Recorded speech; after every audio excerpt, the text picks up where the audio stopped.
A very good morning to one and all present here. I hope my students are very much fit and fine. So student, let's start and begin our chapter. As you all know, we have discussed the chapter number 6 very well.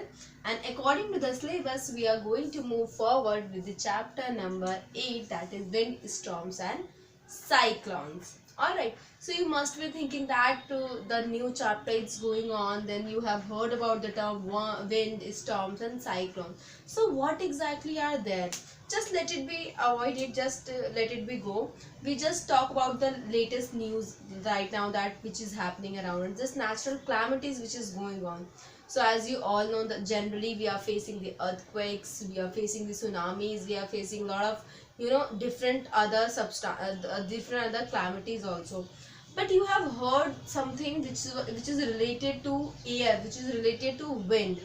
All right, so few calamities are happening like wind, storms and cyclones, that you have seen the circular shape of the wind which is moving in a particular shape in a circular direction, and it's very destructive as well.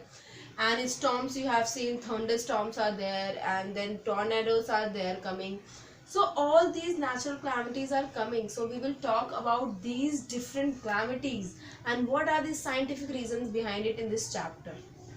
Okay, so before starting this topic, I would like to tell you that there is a difference between, if I will say that can you breathe, can you breathe? Yes, I can breathe. What makes you breathing? What makes you breathing? आप किसकी वजह से breathe कर पा रहे हैं? So definitely we can breathe because of the air, because air is having the oxygen inside it. All right. If I'll say, can you say that it's windy? मतलब हवा चल रही है आपके रूम में? No, you cannot say. But we are calling that wind and air. Both are same. Wind भी हवा ही होती है, air भी आपकी हवा होती है. तो क्या डिफरेंस है इसमें? So there is a difference, very huge difference between it. The stable, if I'll say the air which is stable, there is no movement in the surrounding, that is known as air. लेकिन अगर मैं wind की बात करूंगी, the flow of air, the flow of air, जब हवा आपकी चलती है, चलती हुई हवा को हम कहते हैं wind. Sometimes we are calling that today there is no windy, then sometimes we can see that today is so windy, मतलब हवा चल रही, means that there is a flow in air which makes air movable from one place to another. All right, so this is how we can say there is a difference between air and wind. Wind, which is flow of air, and movement in the air, that is known as wind. I hope it is clear to you all. So let's come, before starting this topic, I would like to tell you in this chapter we will discuss few properties of the air. Air की कुछ हमें properties पढ़नी पड़ेगी कि air के साथ हम, जैसे कि हमें water के साथ पता है, similarly we have to talk about the air. As you all know, in our home which we cannot see something, we can easily move hands or hand. So that is how we can say that there is, when you will flip your hand, so you can feel that something airy you are feeling.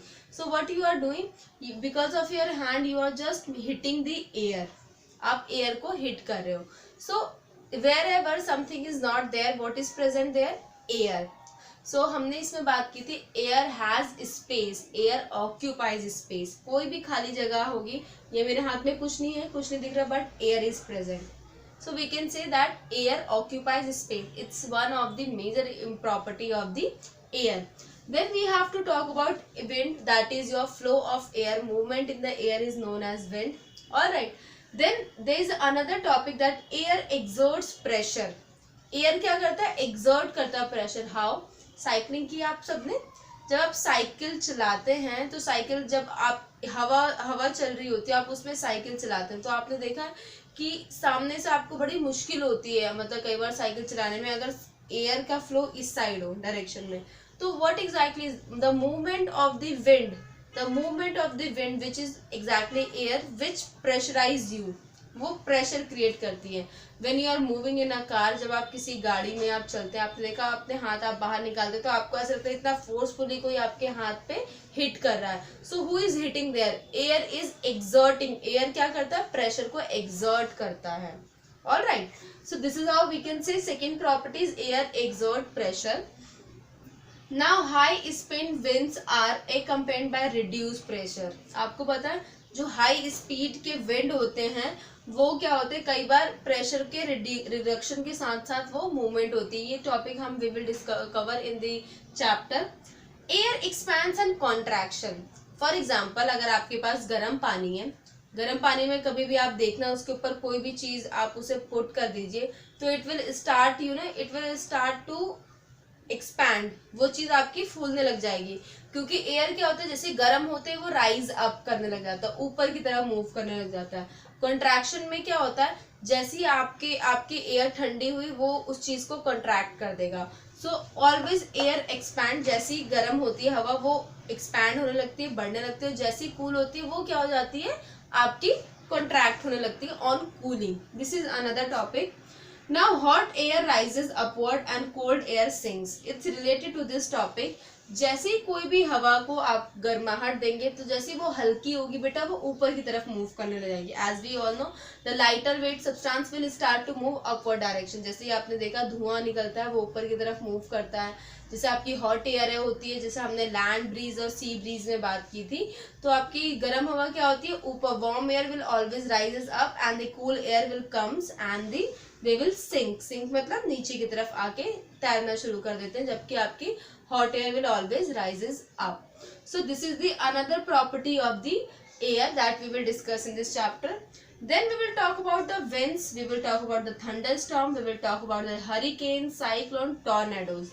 हम in different types के आपके different क्लाइमेटीज के बारे में बात करेंगे। आपने कई बार सुना होगा wind, today wind speed is 220 kilometre per hour. What does it means, मतलब आज जो हवा जो चल रही है वो एक घंटे में 220 किलोमीटर ट्रैवल कर सकती है। So can you imagine the speed of the air is very much high, तो हम उसको कहते हैं विंड स्पीड। और जितने जैसे आप माउंटेन रीजन पे जाना शुरू करें, जितनी ऊंचाई पे जाएंगे उतनी हवा की उसकी स्पीड बढ़ती है, क्योंकि ऊपर कौन सी एयर होती है बेटा, your warm air always rises up. Alright. Thunder storm, आपके जो आपने देखा कई बार बिजली चमकती है, आवाज आती है, so why it is happening. Hurricane, cyclone, आपको पता है जो सर्कुलर शेप में आपके एयर आपके मतलब मूव करती है उसको हम हरिकेन साइक्लोन कहते हैं। Then tornadoes are also similar to the cyclone, बड़े बड़े होते हैं लॉन्ग शेप में, वाटर के अंदर आते हैं आपके टॉर्नेडोज। आपके लैंड एरियाज में भी आ सकते हैं। Cyclone, tornado, thunderstorm can be happen in the water as well as on land. So let's discuss the little bit more about this chapter. Okay.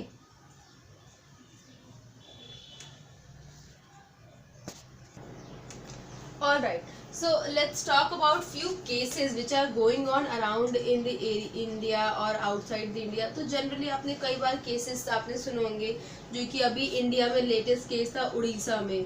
ठीक है, उड़ीसा में बहुत बड़ा हिट हुआ था because of the wind speed. जो cyclone था उड़ीसा में, क्या आया था, साइक्लोन आया था, जिसकी वजह से बहुत ज़्यादा डिस्ट्रक्शन हुआ था। डिस्ट्रक्शन मतलब बर्बादी हुई थी, जिसमें विंड की जो स्पीड थी 200 किलोमीटर पर आवर की स्पीड से मूव कर रही थी।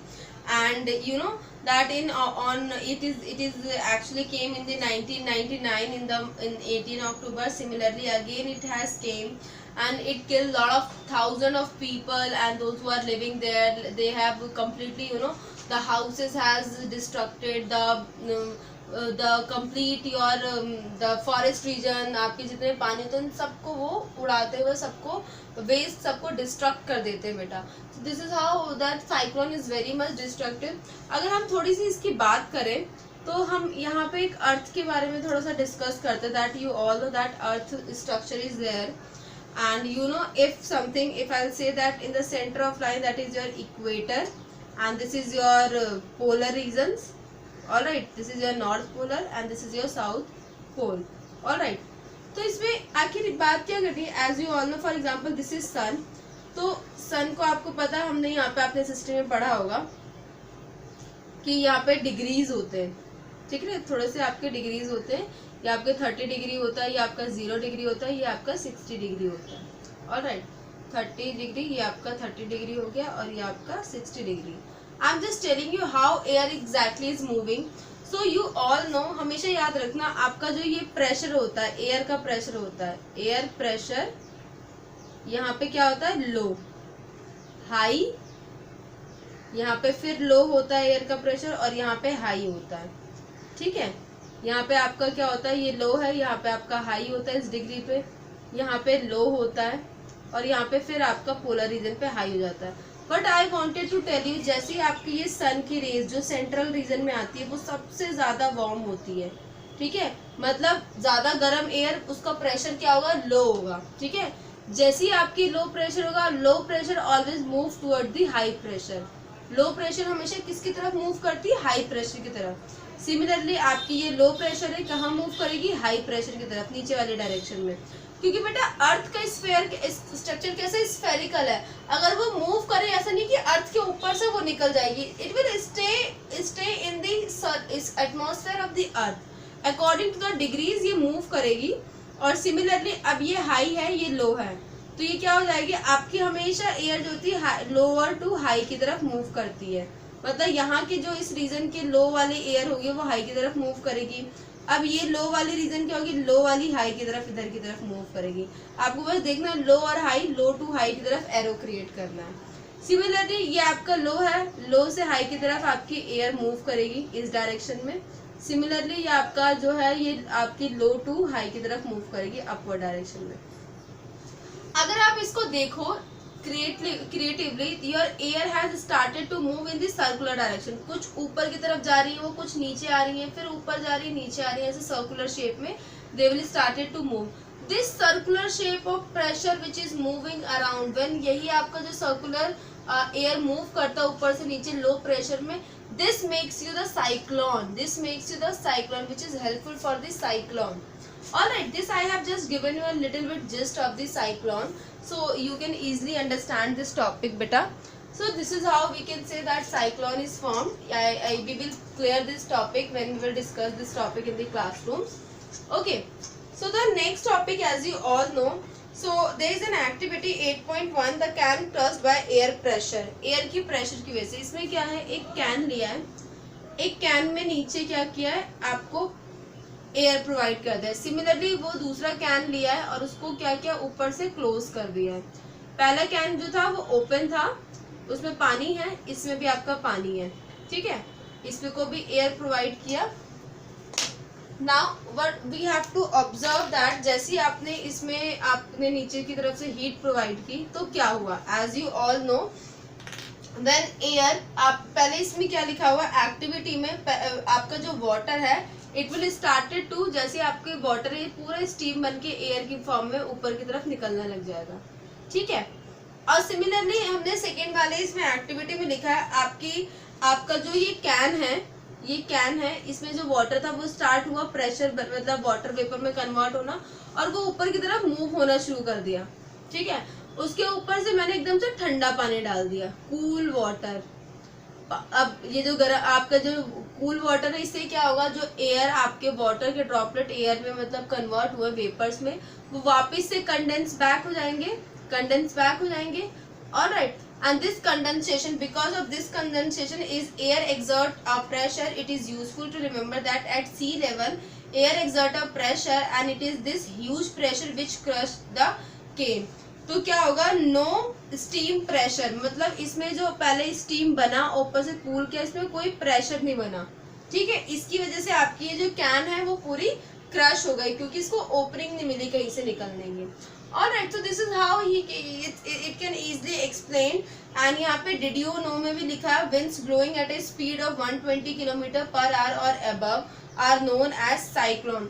जो आपकी विंड होती है अगर वो 120 km/h की स्पीड से ज़्यादा ब्लो करे, जनरली हमारे यहाँ पे जो विंड वगैरह ब्लो होती है वो आपकी 3-4 या 20 km/h की अकॉर्डिंगली बहुत हाई स्पीड होती है।